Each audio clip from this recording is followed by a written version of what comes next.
miki. Dole mana in tsakano rigima saboda ba na ji shi yasa aka kawo ni wajen nan.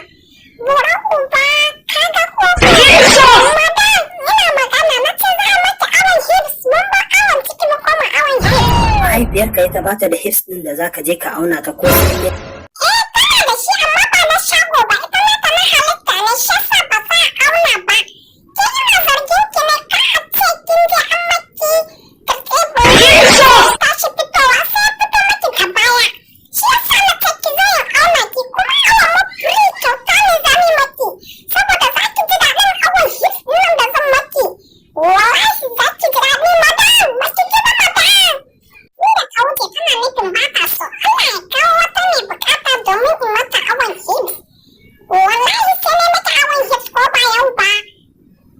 Kan bala madam ba ki ji ba madam na ce kanki hips ne saboda muna awon hips muna awon ciki a nan wajen. Na ce ki zo a maki awo. ni ba zan biya ma ba saboda na san ahalin kuma sun gaji da kai banza sakare da kai ka je ka nemi sana'a yi ba nan ba ka zo ka rika mama rashin kunya. Shin kunya sana'a ce shegiya da kai kamar bayan bishiya amma haɗa ni da wannan shegen mijin na taɓarare ne kallon matan banza. Kan bala ini ne ma saboda Allah haka ake ni ne ma wannan zalunci ne. Wanda kake cewa Alƙur'an ma'azin da na ji suna masu kuma kai ma bari ka saurara.